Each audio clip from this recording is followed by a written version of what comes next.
This is Birthing at Home, a podcast. I'm Elsie, your host. I'm a home birth mum of 2 little boys, a doula in Melbourne supporting birth at home. I'm a mental health nurse and the co-creator of Homebirth Victoria. If you want to learn more about me, the podcast, or my work as a doula, check out www.birthingathome.apodcast. Before we begin, I would like to acknowledge the Wurundjeri people who are the traditional custodians of the land I'm recording on in Naarm, Melbourne, Australia. I would also like to acknowledge that Aboriginal and Torres Strait Islander peoples have been birthing at home on country for tens of thousands of years prior to the British invasion and acknowledge that sovereignty has never been ceded. Episode 58 is shared by Sam in Western Australia. Sam is a midwife of 13 years who has recently become endorsed and is working privately. She is mum to 3 children, 2 of which were born at home. Today, she shares her story of finding home birth and eventually having 2 of her own home births. She shares her birth stories and we chat parenthood along the way. If you're one of the 53% of listeners on Apple Podcasts right now, please rate or review. Happy New Year, everyone. Enjoy this episode. Welcome, Sam, to Birthing at Home, a podcast. Hi, Elsie. Thanks for having me. Thank you for joining me. I was looking back in our Instagram messages and we started talking in March this year. And I think this might be maybe the 3rd time we've tried to record or something like that. Yeah. So I'm glad to finally be here chatting to you. And now I saw that because you're in Perth, right? Yeah. And I saw actually that I'd said, oh, great, now we're only 2 hours time difference, but now we're back to 3 hours time difference. So anyway, if you could please give a little intro to yourself. Like obviously I said you're in Perth, but maybe what you do, who's in your family, that kind of thing. So my name's Sam. I'm married to Ben. We've been together since we were little teenagers flipping burgers together at Hungry Jack's. And we have 3 daughters. So we've got Lydia, who's 13, Abby, who's 10, and Tessa, who's 8. So they've all had birthdays recently. And amazing. I'm also a midwife. I've been a midwife for 13 years. And I've just made the transition into private practice. So I have been recently, did all my endorsement and did everything last year and then started taking clients on at the start of this year. So before that, I used to work in, I still do. I just do like 1 or 2 shifts at the moment. But yeah, I work in a small metropolitan hospital in the public system. Yeah. Yeah, cool. Yeah, and so I saw as well that in March when we were first talking, you were saying that you were getting ready to step out of the system. And so, now you are attending home births as a primary midwife? Yes, I am. Yeah. Yeah. Wow. That's so cool. Wow. And so today you're going to share a little bit about your midwifery journey, but also about your journey with your 3 children, because your eldest was born in a birth centre and then you had 2 home births, right? Yeah, I did. Yeah. Yeah. Awesome.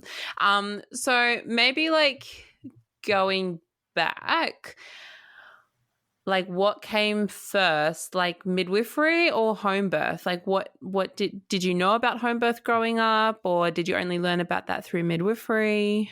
Yeah, definitely didn't know about it growing up. I learnt that once I became a midwife.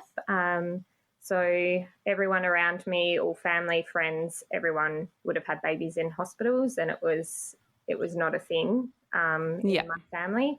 We have lots and lots of female relatives, but birth was always in the hospital. Yeah.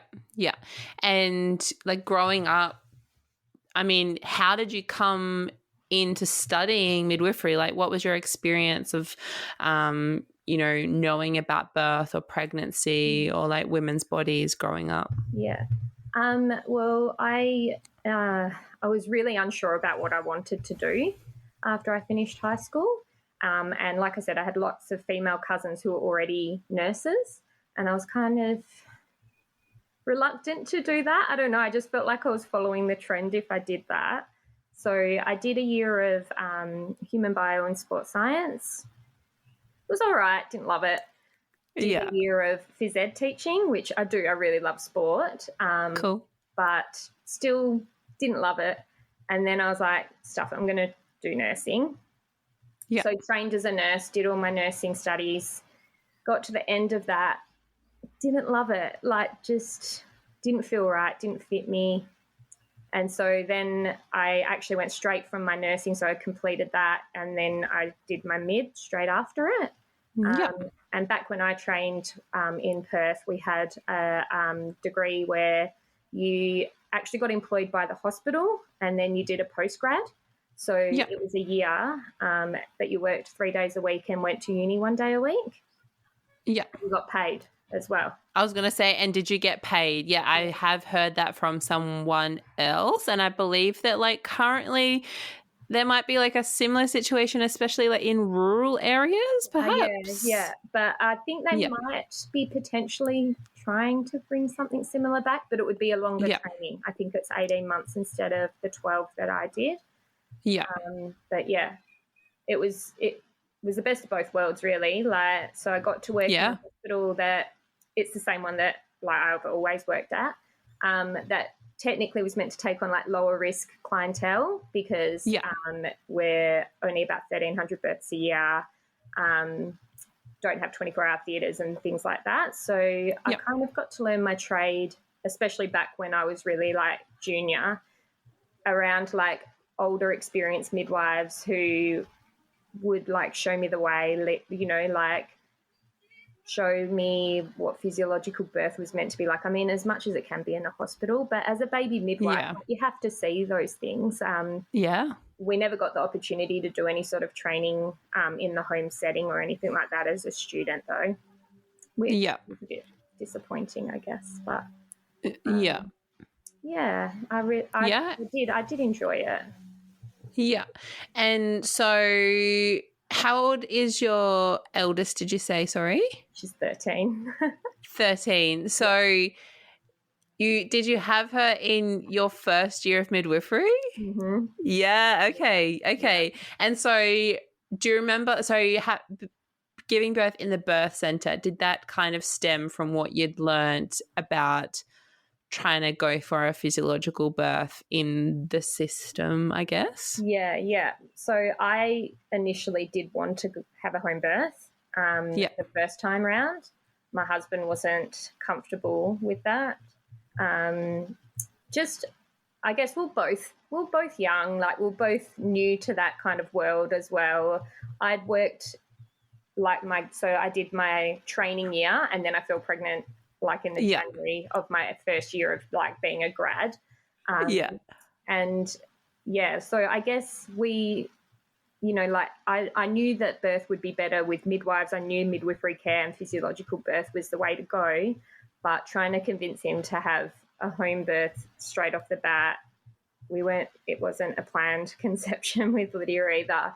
I think it was just a bit intimidating for him, more so than I mean, I was keen to try, but he was kind of, on the fence about it. So we're really lucky in Perth that we do have a program called the Family Birth Centre, and it's run out of the major tertiary hospital here. So it's like a midwifery group practice program, and they've got like a little it's almost like a home-like environment. So it's linked to the hospital but not inside the hospital. And that is probably as close to, I guess, as a home birth as you could get in a hospital.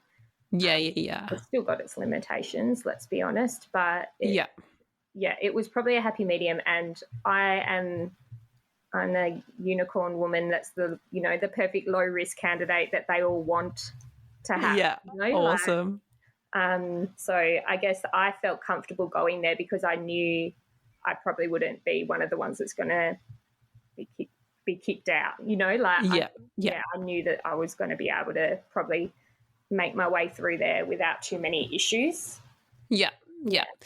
And how was it then? Like, how was your experience like in pregnancy and also like giving birth in the birth centre with Lydia? So look, it was fine.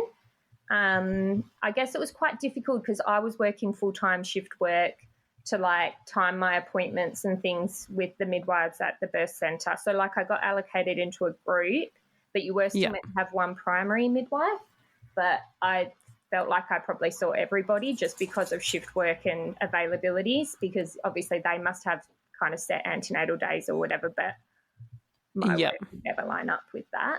So I did get to meet most of the midwives that worked within that group, but I never really had that rapport with any of them because, you know, I probably saw everyone twice through my pregnancy. Yeah. If they rotate, yeah. So it was fine, but it still has its limitations, right? Yeah, absolutely. And so when it came down to like, you know, giving birth, like, do you remember if you had any signs of labor? Like, when do you, like, is it a sort of similar thing with a hospital birth, like in terms of like when you go to the birth center in labor? Like, I guess, you know, from what I hear with hospital births, you know, they say, you know, wait a long time because obviously the typical hospital environment isn't conducive with, you know, physiological labor and birth. But in a birth center where it's like a bit more those vibes, like, can you go in earlier or like what was that like? Well, my plan was to stay at home for as long as possible anyway, because I knew myself that going anywhere outside of your home environment is going to impact your labor. I worked until I was 37 weeks pregnant, just because I figured I was just going to go post-dates, as all first-time mums do. And I was 38 weeks on the dot when my waters broke, actually. Wow. So I hadn't slept well the night before, so I'd gone and put myself back to bed in the afternoon, and my hubby, he was going out to have some drinks with a mate in the afternoon. Of course. It was his day off, and he was like, all right, let's do that. And no signs. I'd had no signs, like no Braxton Hicks even. Like I was feeling well, like I was really active. Like I just didn't think that I was going to have a baby. And so I was laying down and I'd probably had an hour or two sleep, and then I felt a pop. And so I jumped up and ran to the toilet, and it's clear fluid coming out. So I was like, okay, definitely my waters. And then I just didn't tell anyone. I left my husband having drinks in the sun with his mate. And I just popped a pad on and messaged my friend. I had a friend who I kind of wanted her to come over and just check on me, another midwife friend. Just so that I wasn't the midwife rocking up at the birth centre 1 centimetre dilated screaming. Totally. Yeah. So I messaged her to let her know that my waters had broken. And then, I just hopped on the Fitball and a TENS machine and did my thing. And about an hour later, I started having some cramping. So I did call my hubby, and he answered the phone and was like, are you in labour? And I was like, actually, my waters have broken. And I was like, but maybe I'll come and drive and get you. And he was like, no, like I'll catch a taxi. I was like, okay, fine. Oh, brilliant. So in the meantime, he was about half an hour away or whatever. And then by the time we got a taxi, it might have taken him about an hour to get home. But it all ramped up really quickly. So within half an hour, I was like, screw this TENS machine, not doing a thing. Wow. Cutting it at all. Ripped it off. Jumped in the shower, and he walked in the door, and I was like on all fours in the shower, and he was like, I thought you were in labour. And I was like, oh, I wasn't. Like, whoa. So it escalated quickly. Yeah. And I actually did my own vaginal examination. Of course. Well, it wasn't very big. It was easy to get in. Yeah. On the floor. So I did have a little feel, and I thought I was about 4 centimetres. Okay. So I said to him, like, you better call the midwife at the birth centre and just let them know, but, like, say that I'm happy to stay home, like, I'm not going to come in yet, but things are happening. And so he was like, okay. And then we didn't have our car seat in. we were very naughty. So I was sending him out Classic. to like chuck the car seat in, pack Yeah. the bag, do all the things. And he was so stressed out that time. In between me, like contracting every 3 minutes, I reckon I was by then. Wow. Oh my goodness. How far away did you live from the birth centre? Half an hour. Okay. Yeah. Yeah, so not ideal. Yeah. And we're getting into like, I don't know, it would have been 6 o'clock or something like that, maybe 7 o'clock. And it was actually my stepdad's birthday as well. So my daughter was actually born on his birthday, which is really sweet. Wow. Yeah, so my mum was planning to come to the birth, and so was my sister, one of my sisters, who is a hairdresser and was working late night at the shop. And like my mum had messaged her and said things were happening, and all the hairdressers there were like, it'll be hours, it's fine, don't stress, you're not going to miss anything. Yeah. And so we ended up getting my friend to come over, and she came and checked on me, and so it was probably an hour after I checked myself. And she was like, you're 4 centimetres. And in my head, I was like, I was 4 centimetres an hour ago. Like, yeah. Like, yeah. I think I did lose the plot a little bit. And she was just like, hop in the bath. It's fine. You're fine. Like, so I hopped in the bath. And, you know, my mum, she came over as well. So my mum and my husband, they were like freaking out in the living room. My friend was there. She was like, everything's fine. Like, don't worry about it. She's fine. Everybody chill. Yeah. And so I think I was labouring back and forth between the shower and the toilet. Labours are fun. Opening my bowels all the time. Yeah. And then I think it must have been another hour or so, and I kind of started like having that little urge to push at the peak of the contraction. My friend was there and she was like, are you pushing? And I said, no, I need to do a poo. And she was like, no, you're pushing. And I was like, no, I'm not. And she was just like, yeah, you are pushing. So she was like, we need to go to the birth centre now. And she's a grad, we're both grads, and she was like, I will never forgive you if you make me catch a baby at home. 13 years later. And do you know what? She works for the local community midwifery program now too. So yeah. Always meant to be. Yeah, it was meant to be. So Ben was like, well, I can't drive because he'd had too much. Oh, of course. Oh, no. So it was like this big train of people. So, like, my mum drove our car to the birth centre, but my friend threw us in the car and, like, took us to the birth centre as well in her car. It was a bit of a mish. And so, like, I just pulled on one of those, like, stretchy dresses. I didn't put any bottoms on because I was, like, pushing with every contraction. I just sat on a towel in the back of her car, and Ben was in the front with her, like, wasn't buckled in, was just, like, all over the shop. Every drive, like, every contraction, I could see, like, her speedo going up, up, up, up, and then comes back down, up, up, up, up. Yeah. Luckily, it was probably about 8:30, 9 o'clock at night by then, like, driving, so no peak hour traffic, didn't have to stress about any of that. And then my mum, like, followed about 5 minutes later in my car, and the whole drive along the freeway she kept thinking, like, oh my God, what if they've pulled over? I forgot what her car looks like. No. Oh, can you imagine? Oh my gosh. But yeah, so she was just the whole time was like, please do not push this baby out in the car. I will never forgive you.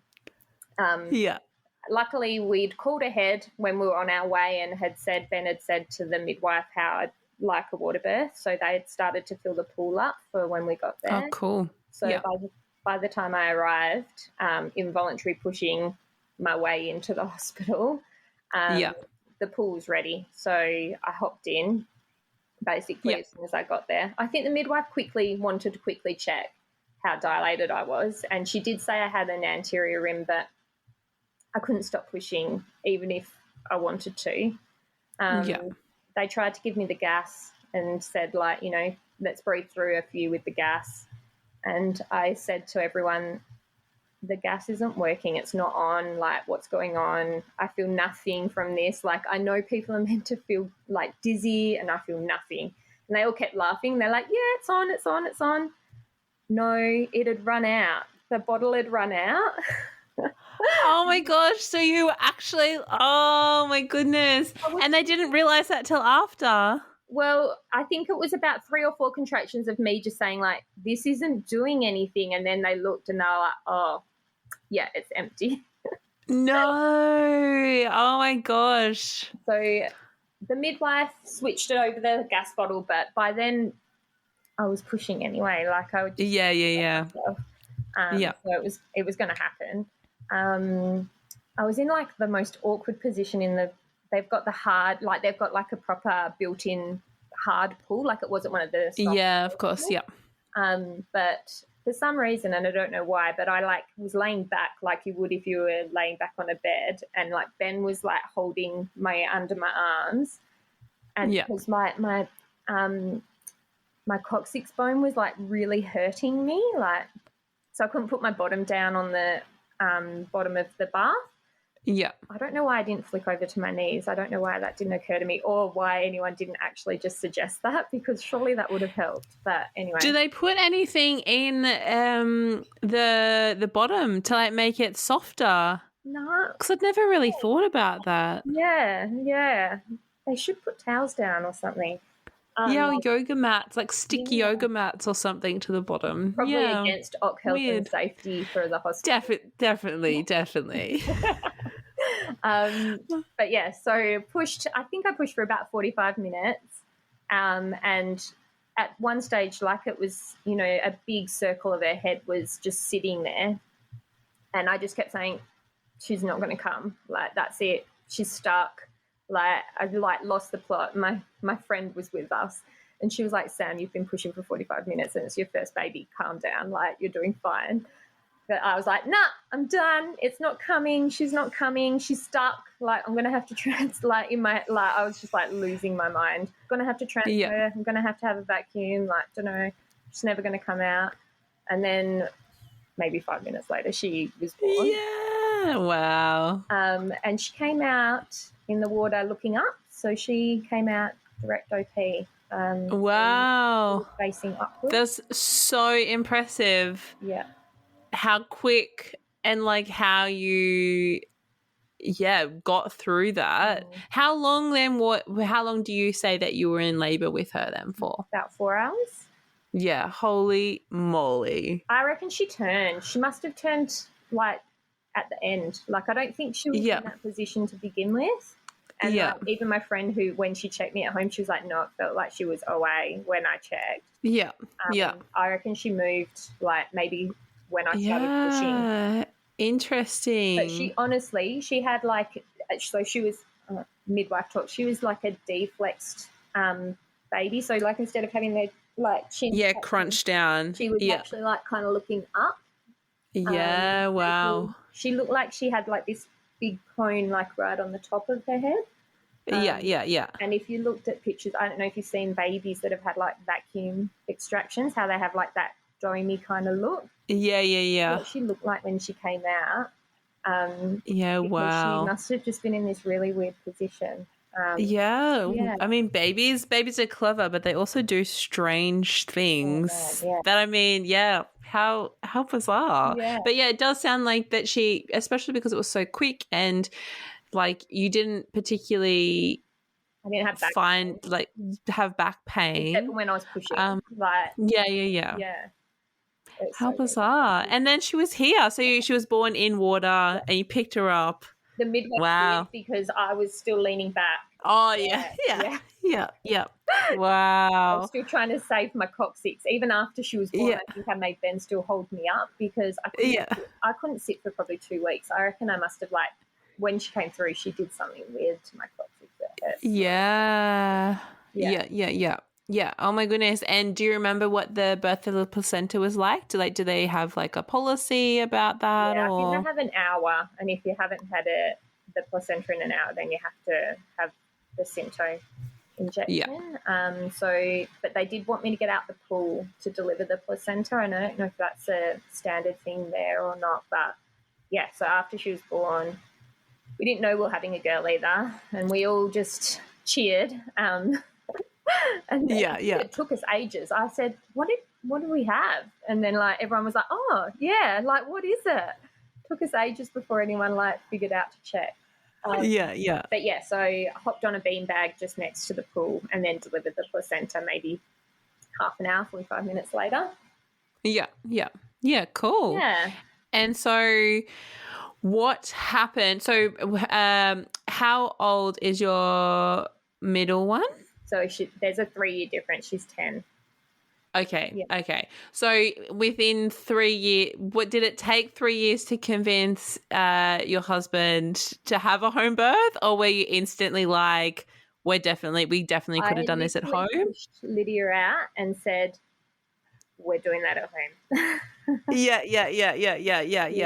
I was like, there is no way I'm doing that drive ever again. Yeah. That drive was 100%. Yeah. Just pausing here to let you know about this episode's sponsor. The Dear Me Mother-to-Be Pregnancy Journal was created for the brave women who want to be transformed during pregnancy. It is a one-of-its-kind pregnancy journal filled with 48 reflective questions to facilitate powerful inner work and healing and assist with mental preparation for labour and motherhood. It goes deep on many topics that commonly arise for women during pregnancy, such as addressing labour fears, the mother wound, and worries about motherhood. There are also many questions that can be shared with your pregnancy and birth support team. The questions were carefully formulated by experienced counsellor and home birthing mother Stephanie Bavard. She was driven to create the journal after her own empowering pregnancy and birth experience and her knowledge of how powerful inner work can be during pregnancy. Dear Me Mother-to-Be is proudly a mum-run Australian business who ships Australia-wide. Visit the website www.dearmemother2be.com for your order and to access free pregnancy resources. And so in that 3 years, like, did you do any work around like preparing for a home birth, or like were there things that you'd reflected on apart from obviously, having to go into that setting? It sounds like you had support at home, like your friend that came over and whatnot, but was there anything that you were particularly thinking about, like, oh, I need to work on that for next time, or like maybe I could have done that next time kind of thing? Well, I mean, I went back to work in between, so then it was just back to supporting physiology as much as you can in the hospital setting, but also realising that that's not how birth is. Like, this isn't, that's not normal. Like, so I didn't actually do any sort of like hypnobirthing, or I didn't do any of that. I think because everything was so straightforward with my first, I just kind of trusted my body and trusted that birth works. Yeah, 100%. Yeah. Alone, it just works. So cool. Yeah, and so with Abby, my sister and I were both pregnant at the same time. Wow, so special. That was really nice. She's a month ahead of me. So I worked up until about 35 weeks with Abby, just because I wanted to support my sister for her first birth as well, which she birthed at the birth centre that first time as well. So I was 35 weeks pregnant and delivering her baby. That's like, wow. I bet there's some amazing pictures of that. That's just like so funny. Yeah, it was really cute. She had this most epic marathon asynclitic posterior baby labour. Like, it went on and on. Like, she went into 14 and we slept, like, all of us slept for 6 hours or so. Wow. And she was squatted for like, I reckon 8 hours of her labour was her doing squats to try and get the baby to rotate. She did so well, but it was just this absolute marathon of a labour. And for you at 35 weeks as well. Yeah. So did you find, so you said that the hospital that you were working in at the time and you do still do a little bit of work with now, like it's typically like more lower risk women. Did you like have to, because I've spoken to a few midwives and they say, oh, I really had to get out of birth suite to like clear my mind so I could focus on my own birth. Did you feel like you had any like trouble with like separating yourself from the experiences of women that you were supporting? Yeah, it was really hard. And we had a couple of incidents, just, what birth's like. There are some bad outcomes every now and then. Yeah. And sometimes it really was hard to get your mind, into your own pregnancy and birth. I am grateful that I had more time off before going into it. But for some reason with Abby, every room that I would, like every woman that I was looking after, every room that I tended to go in, I don't know if it's because I had my own hormones going, everyone just had babies. Like, yeah, wow. It was just like, I don't know. I felt like I had the magic touch. Like I'd be like, yeah. yeah. Vaginal birth for you, vaginal birth for you, vaginal birth for you. One stage, the doctors were like, hey, that lady in that room needs to deliver. Can you go hang out in there for a while? I mean, maybe a little bit of, oxytocin. Yeah. That's very cool. And so did you decide to hire like private midwives, or did you go through the community midwifery? Is that what it's called? The Community publicly funded kind of thing? Yeah. So I didn't really know a heap about private midwives at the time. I just guess they weren't a big thing. I mean, this is 10 years ago. They just weren't as, I mean, I'm sure they were around, but it just wasn't really like well known. So I did go through CMP. Yeah. Yet again, I knew that I was probably going to, pass all of their little guidelines that they have in place. Tick boxes, all their tick boxes. And I just knew to decline all of the things that I didn't want as well. Cool. So, I had no GTT and I didn't have GBS done. And, I just was happy to kind of float under the radar and avoid all of that. Yeah. One thing that annoys me about the CMP, and I mean, I know that that's just a criteria thing for them, is that you have to go and see an obstetrician when you're 36 weeks pregnant to be approved to. Yeah. continue Okay. on Yeah. in the Yeah. program. Yeah. And, they sit there and tell you about all the risks of having a home birth and, and it's a compulsory thing, which really actually annoyed me because I feel like if I've gotten that far in my pregnancy and have made that choice, why do I need to go and see someone to tell me the so-called risks of having a home birth? Yeah, because it doesn't happen like the other way around. Yeah. They don't sit everybody down and be like, okay, well, this is the risk because I'm in a hospital birth, of inductions. Of interventions. Yeah. Yeah, and while I was there, I remember like one of the midwives coming up to me and just like handing me the GBS swabs and being like, can you go do a wee and then do these swabs as well? And I like stared at her. I guess she didn't know that I was there for like if I was the CMP girl either. She must just do that to all of the women that are there. And I was like, 1, how is this informed consent? 2, I assume these are GBS swabs. And she was like, yes. And I was like, well, it's a hard no, and like gave them back to her. But I was so annoyed. I was just like, that's not consent. Like telling someone, oh, while you're doing your urine test, here you go, do these swabs. Like, no. Yeah. Like that. Wow. Yeah. And did you say your husband's name's Ben? Yeah. Ben. Yeah. And what were his, like, do you remember what his particular fears were, or like what sort of won him over in the end for home birth? It was me. I was just like, I'm not doing that again. And so I think because he'd seen how easy I did the first time, he was kind of like, yeah, fair enough. Like, I think it will be fine. Yeah, so that kind of got him on board. Yeah.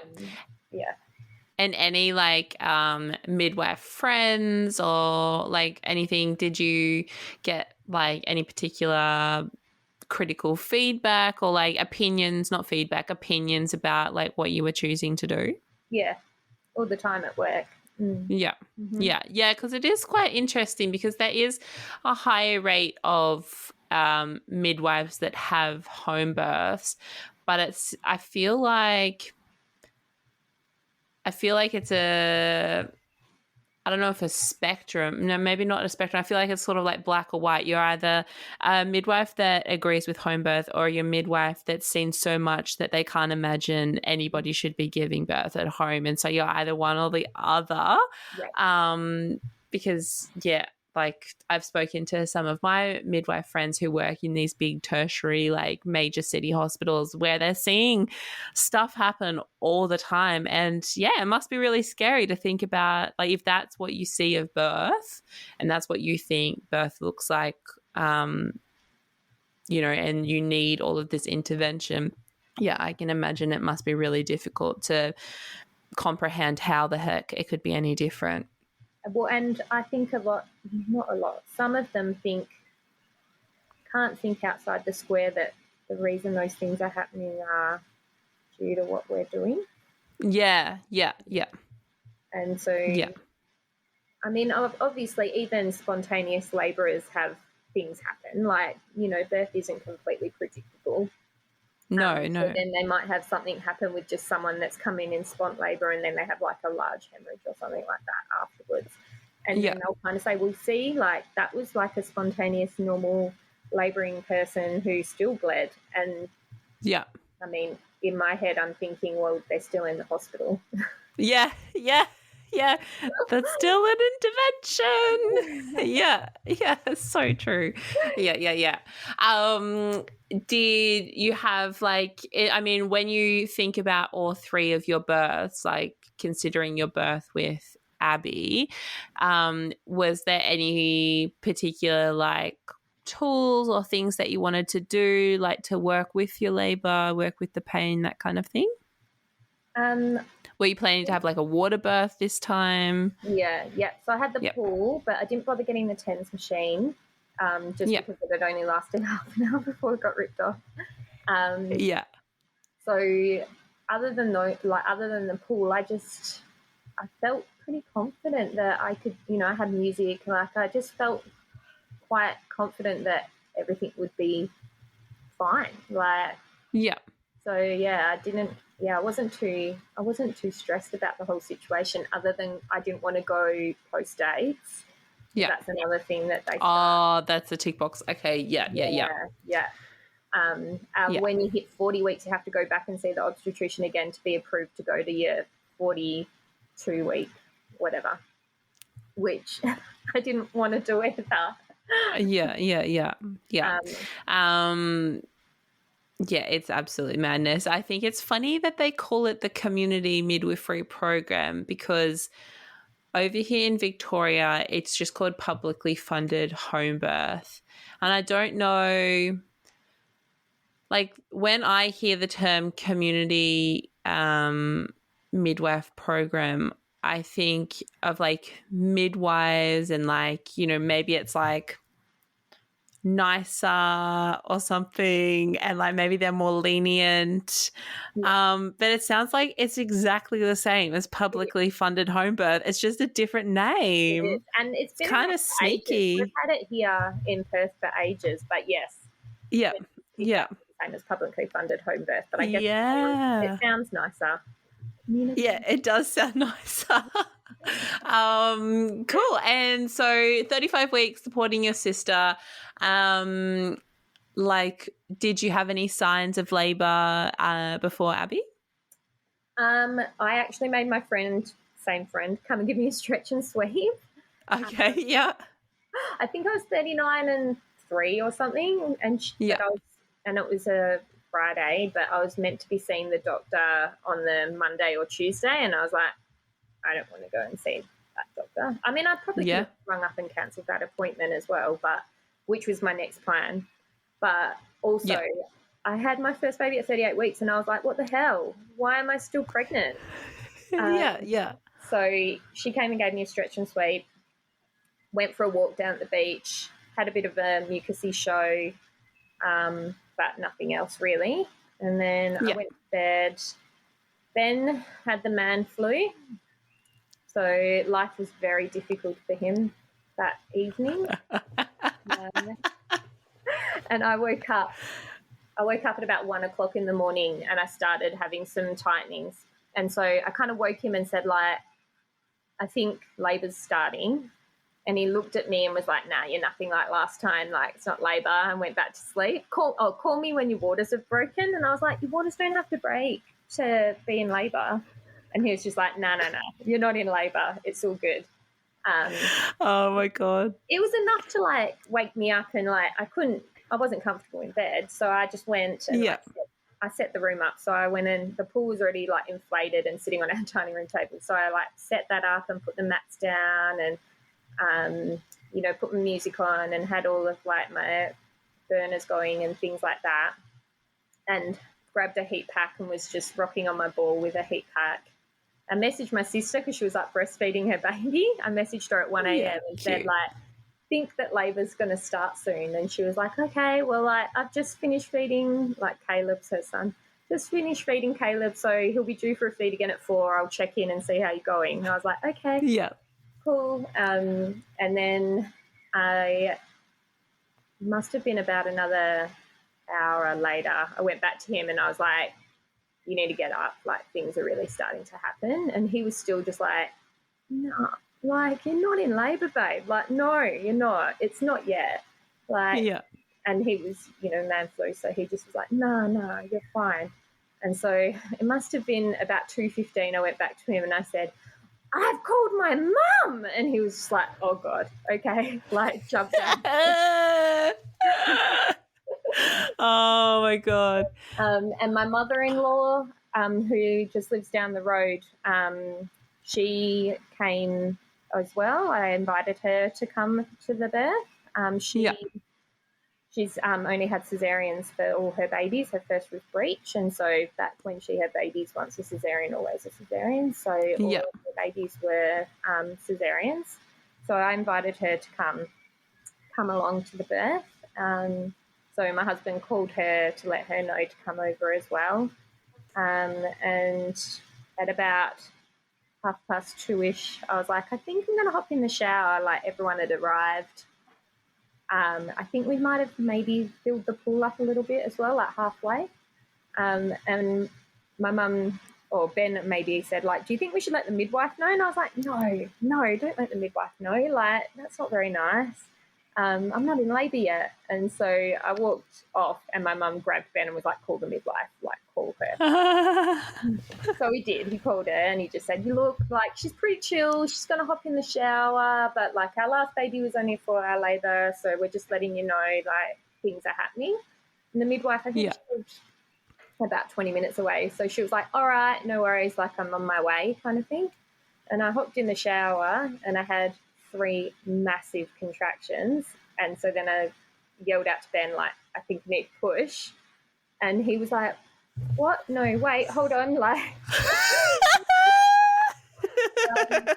so he rang the midwife back and the midwife's like, well, I'm on my way. Like, I'm on Wanneroo Road, which is, like, one of, like, the main artery roads, which it runs for, like, 70 kilometres. Okay. So I could really tell Ben where she was. He was just like, cool. Yeah. But she just said to him, if you see the head, give me a call. And, like, my husband in his head was like, if I see the head, I'm catching a baby. Like, yeah. I'm not even calling you. Yeah. What's she going to do? Yeah. And so then I'm, like, hectic, like, trying to tell him to try and fill the pool up because I really wanted to have this water birth, but I was in the shower and he's trying to put hot water in the pool, which means that then I was losing water from the shower. Oh, no. Screaming at him from the shower. I felt sorry. Yeah. Lydia slept through it all. Wow. But, yeah, in the end, like, because with the publicly funded birth, you sign a thing to say that you're not meant to get in the pool unless a midwife's there. Oh, my God, that's hilarious. Oh, God, they'll really, oh, my goodness. Yeah. That's crazy. So if you get in the pool, you have to sign something, but, like, oh my God. And so that's like saying you have to sign something to like sleep in your bed. I know. Like, how ridiculous. And of course I was like, well, the only way we're going to fill the pool up is if I'm in it. Yeah. So I was like, stuff it, I'm getting in the pool. So as I was walking past, completely naked, past the front door to hop in the pool, the midwife actually arrived. She knocked on the door. Yeah, wow. As I was walking by, I was like, I'm getting in the pool. And she was like, okay. You're psycho. Yeah. Yeah, wow. So I hopped in the pool. I was involuntary pushing in the pool. And my poor mother-in-law got handed a pad and a piece of paper and told to write notes for the midwife. So she's never been at a, she's had cesareans, hasn't been at a birth before, but bless her, she was like the second midwife while we're waiting for the second midwife to come. Yeah. Get there in time anyway. Wow. I think I might have pushed for about 15 minutes with Abby and she was born. So I think she was born at 3:15. Yeah. Yeah. Like 2 hours. And oh my goodness. Holy moly. Yeah. And like that's, I mean, that throws Friedman's curve or whatever out of the water. Like totally. Oh my goodness. Yeah. That's brilliant. Mm-hmm. How did you feel? Because a lot of women when they have very quick labors feel a bit like shell shocked actually. Yeah. I was pretty shocked. I think I did. I had like the shakes for a little bit. But yeah, it was crazy. And my youngest sister was there as well, so she would have been like maybe 20, I reckon. And she was there. She was taking photos for us as well. She took some really big wow. photos. I delivered the placenta in the water, like in the pool, and so then we just chucked it into like an ice cream container. It was like floating around. And I remember being like, what is that? And I was like, the placenta, and like started showing her. And she was like, that is the most disgusting thing I've ever seen. What? But they're so cool. Oh my gosh. If you only knew. Oh my goodness. How long did it take roughly, do you remember, for the placenta to be born? Oh, probably about 20 minutes, half an hour. I think the second midwife had arrived by the time that the placenta came out. Yeah, because sometimes, of course, like with the faster labors, because your body is kind of like, what the heck just happened? The placenta can take a little bit more time. But, wow, cool. And in a ice cream container floating in the pool, that's home birth for you. That's very cool. Yeah. And how was recovery? She weighed about 500 grams more than Lid. So Lid was 2.7, thank God. So she was only quite little. And then, Abby was 3.2 kilos, so 500 grams more. Yeah. Fast labour. How was your recovery? Did you like tear or anything like that? Do you remember? No, I had a small first, but it was sutured, healed beautifully. Yeah. With Lydia, my first, I did have a second degree tear that did need stitching.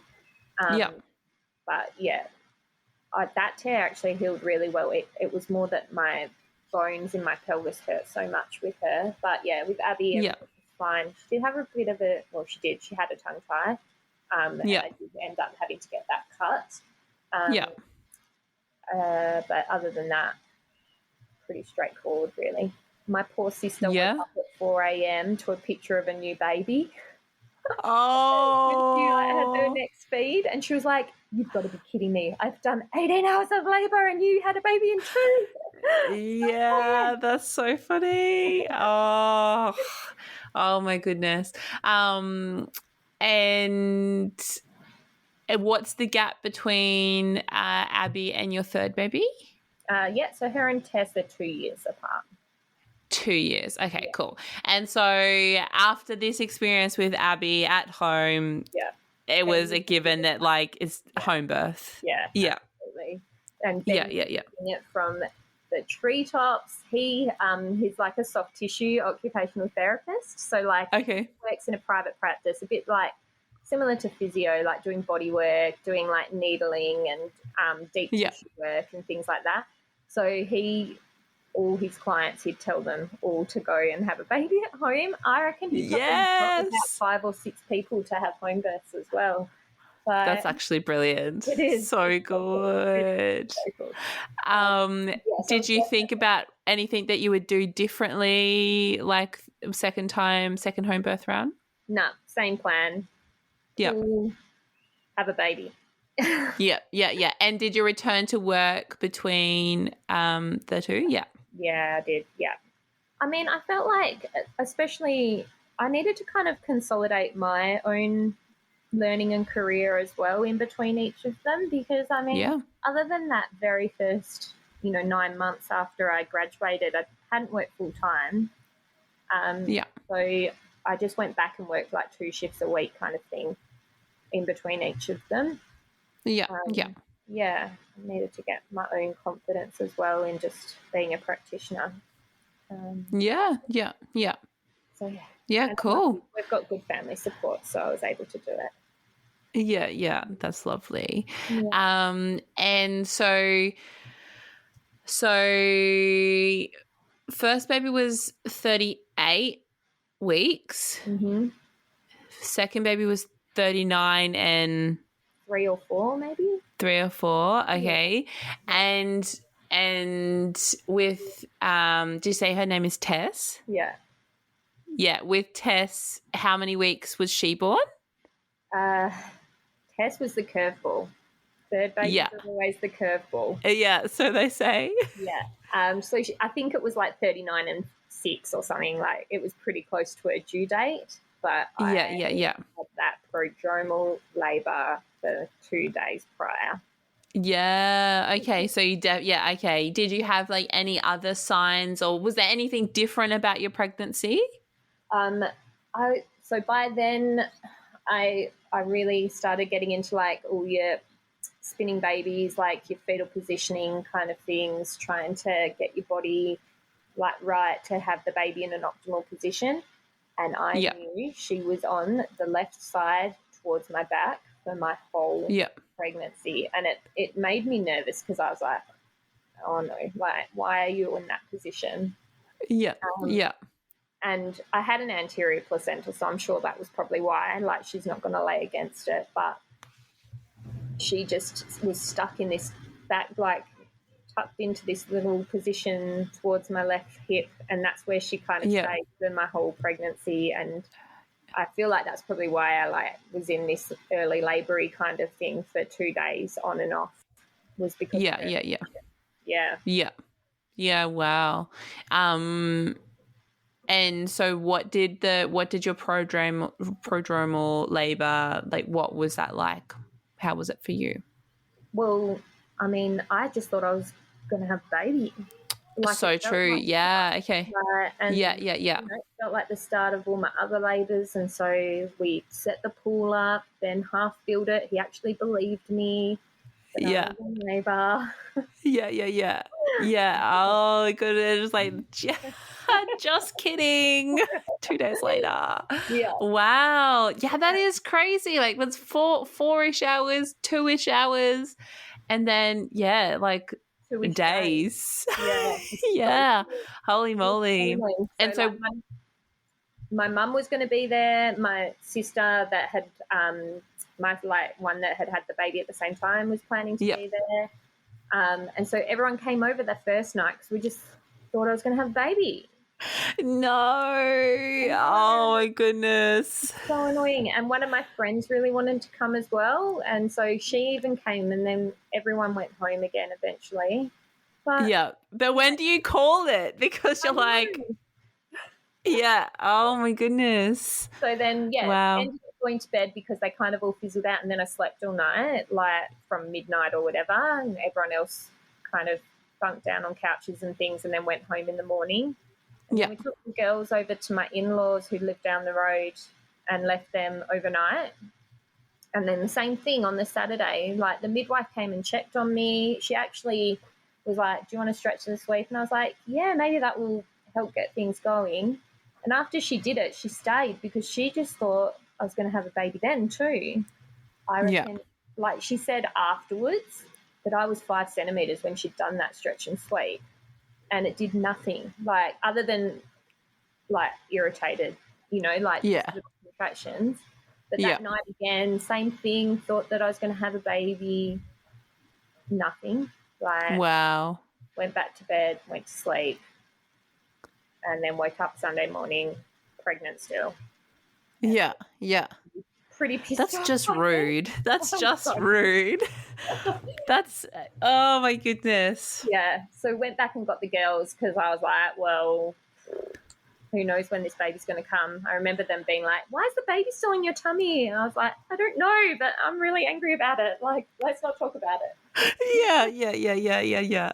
Oh my goodness. Yeah, so we picked them up, and then so Ben had set the pool up again on the Saturday night thinking we're going to have a baby, half filled it with water, like had to empty it. Yeah. And then on the Sunday evening, my mum had come over to just help Ben with the kids and get them ready for bed. And I was pacing up and down the hallway, still having these contractions that just obviously weren't really doing enough to get a baby. And we put the kids to bed, and I sat down with him, and my mum was there too. And I was like, I'm done. Pop the pool. The baby's never coming. I'm going to be pregnant forever. Lost the plot. I'm going to bed. Furious. Yeah. I had, in the hospital, we give women Panadeine, Fortin, temazepam, if they're in early labour. Yeah. I had some at home. I was like, I'm taking this and I'm going to bed. So took this Panadeine. Oh my goodness. And took myself off to bed, furious. And it was about 9:30 or whatever.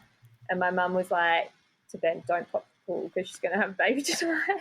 Yeah. Oh my goodness. And I probably got up an hour later, and I was like super uncomfortable. And so Ben sat behind me, and he pushed on my tummy. So he pushed on the side that had no baby on it, and then kind of tried to guide her into the right position. Okay, yeah. While I was having contractions. And he probably did that for about half an hour, and in between I was just zonked. He was literally holding me up because I'd taken the sleeping tablet. So I was ruined.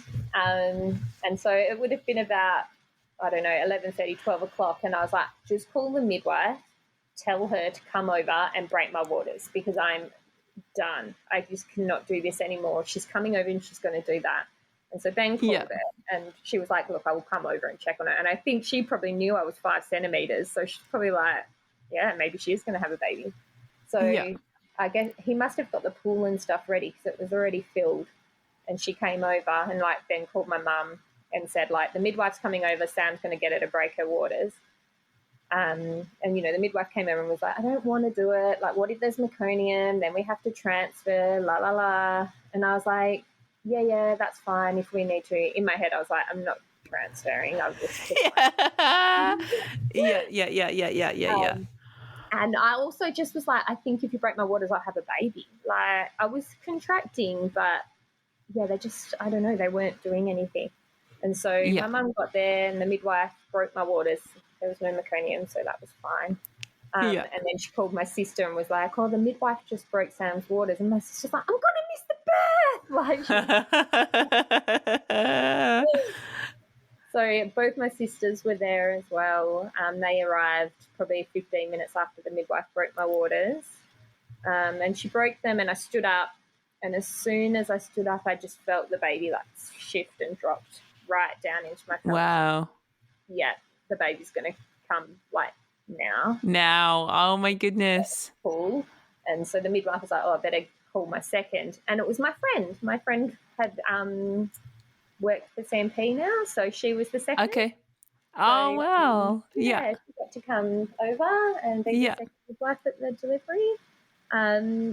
She called her, and then I had the baby 15 minutes later. So half an hour after my waters had broken, I had her. Wow. Do you think, what have you thought about, why you were in do you think it was, her stuck in that weird position or her trying to get out of that weird position or like yeah. So I think that wow. her being in that or the uterus trying to move her into the right Yeah. position, that stop-start kind of thing. Yeah, Yeah. that's what I think anyway. And like my husband credits himself. He thinks that it was him pushing and moving her into the right position. So it's all him. Oh my goodness. Women are not machines. You can't just move things. Oh my goodness. Wow. So yeah, oh my gosh. But that's so unfair. That must have been so like mentally challenging to like not once but twice to have relatively quick labors and then to be ripped off with a 2-day, you know, oh goodness. Yeah. I mean, I remember afterwards I said to him, like, oh, my God, that was the worst. Like, out of all my labours, that was the worst. And he was like, what do you mean? It was 30 minutes. And I was just like, no, it was 2 more days of this. Like. Yes. Yeah. And I mean, this is like, yeah, like it's exhausting because it's not like you're getting like full refreshing sleep. Your body is working. Like it's, you know, even if you like consciously don't feel like you are in labor, your body is like doing stuff, and that in itself is exhausting. And then thank God it only took however long it did, because like, you know, that's when things get a bit tricky. But holy moly. And it is the only labor that I ended up having to need an intervention. I mean, I already opted for one, didn't I, with my waters being broken, and then I also needed to have that injection for my placenta. Yeah. Okay. Yeah.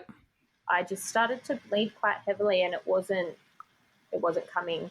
It wasn't coming out, and the midwives were quite concerned. So I still think they only said my blood loss was about 400 mil, but maybe they were just like keeping on that lower side in case I wanted to have a baby, because if you're over that 500, then you get kicked off the program. So it's 500. What the heck? Oh my gosh. Yeah. I thought it was meant to be a liter. Yeah. Oh my gosh. I think like that's weird, because I feel like the publicly funded programs here in Victoria are 1 liter, because I know maybe definitely two, maybe 3 women who have gone just over 1 liter, like by like 50 mils or something. And like it's black and white. If you're over, you're over. Like there's no negotiating. Yeah, and it's anyway, right? Yeah. Like how can I mean, I imagine you get much better at guessing, but like at the end of the day, it's just a guess about like how much it is really. Oh my goodness. Yeah. Wow. Okay. And what was your recovery like with Tess then, especially with like 2 other little ones running about? Yeah. It was pretty good. She had a tongue tie as well. Okay. I identified the second that I put her on it. And I was like, yeah, you've got one. And so here in Perth, we can actually self-refer to a GP that can cut them for you if they're like straightforward anterior ones. Yeah. So I just rang up the morning that she was born and was like, I need an appointment. And I remember the receptionist being like, what's her date of birth? And I was like, today. Oh my God. I bet she would have gone home and told that story. It's like, there's a newborn today. Because like typically like the general public don't meet newborns, like babies just born, because you know usually they're in a hospital and you know there's visiting hours and there's like a bit of, you know, there's usually time in between. But with a home birth, you can do whatever the heck you want. I know. So good. I mean, don't rest. It's completely up to you. Was it with Tess or Abby? I can't remember. I think it was with Abby. Like my sister came over, because she had her baby as well. So at 5 a.m, like her and her husband and her new baby came over to my place, and we all just like, sat around like looking at the new baby. Yeah. And then my brother-in-law like had a beer at 5 a.m. to celebrate this, like the babies, and like Lydia woke up, and because my mother-in-law was also there, she just thought it was a party for her. Like it's so cute. Like Yeah. Yeah. Did you like have any like after like what was your first name? Sorry, Lydia. Yeah, so Lydia. Did you have like any, like even with Abby, like in, recognizing that there would be a new sibling, like did you do anything in particular to sort of ease that transition for either of them? Yeah, so the baby gave Lydia a present. So when she got up and everyone was there, so that I think that's why she thought it was a party, because she had a present as well. So she was So cute. everyone's here to celebrate me. Like, but she's just quite a funny kid anyway. So she wasn't really fazed about there being a baby around. She was, happy to like go off and like, as long as she had someone giving her attention, she was quite happy. Yeah. And then with Abby, when Tess came along, she was only 2, but she was just a chill kind of little toddler. So she just wanted to help. So she, Cute. as long as you asked her to like go get a nappy, like go get the wipes, like she would go and do all those things and like to toddle around.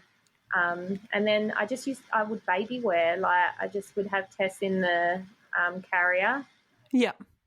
And continue on with life, really. Yeah. Amazing. Amazing. Yeah. And now so that would have been like in 2024. How old is she? So Tess is 8, so 2016. Okay, 2016. Yeah. Yeah, wow. Does it get easier as they get older? No. Don't tell me that. Just lie to me. Different difficulties. Oh gosh, that's what everybody says. Oh my goodness. The youngest is fight all the time. Yeah. Drives me nuts. But yeah. My eldest is, the typical teenager now, which is a bit sad. So she just hangs out in her bedroom. And, Oh, Sam, I do try to think like with Murphy, who's my 4.5-year-old. He said something to me the other day, and I was like, oh my gosh, like his life. Like I've just seen a glimpse into his teen years, and he's only 4.5. Just the way he said it, I was just like, what the heck? How did you even know those words? Oh wow. And so transitioning into home birth world, that's so amazing. Like I guess but I mean you've obviously it's hard work to become a home birth midwife. Do you have like any particular goals with your home birth midwifery?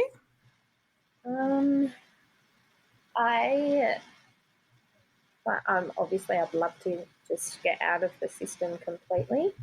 Yeah. So hopefully that will happen sometime in the start of next year or mid next year. Yeah. I'm very passionate about positioning and things like that. So that's my little baby. I do love all of those sorts of things. I feel like, labour obviously can sometimes be long, but I just feel like from an evolutionary standpoint, it shouldn't be. So obviously the things that we do today are very different to what we used to do, hundreds of years ago, and that obviously does impact how people labour and birth. I'm all about trying to do body work, do stretching, optimize your physiology in general to get a baby out. And then I'm doing some acupuncture course and things like that as well. So I just want to add little extras to my bow. And then I've got I'm probably going to have Fiona come over, who teaches the spinning babies, but also does that body work, pelvic release. Cool. So I've organised for her to come over and hopefully she can run a course for some of the midwives that live in Perth. So that's on the cards as well. So we've got a few things in the pipeline. Yeah. Oh, that's really exciting. Yeah. Did you have anything that we haven't talked about that you wanted to talk about or that we haven't mentioned or anything like that? No, I don't think so. I just feel like birthing at home is nothing like the hospital. Like I can't describe it. Like, and as a midwife supporting it as well, like the high that I get from even just being around it, like there's just nothing like it. Like, and watching women become mothers, watching women embrace their power, embrace that raw, primal them, like it's so cool. It is. It's just how, what a job, right? Yeah. Well, I mean, that's why we want to work in birth work, right? Because it's addictive. We are, we're searching for the oxytocin hit. Yeah. Yeah, absolutely. Yeah. Well, thank you so much for sharing your stories and your journey with home birth midwifery. Thank you so much. Oh, thanks, Elsie. Thanks for having me.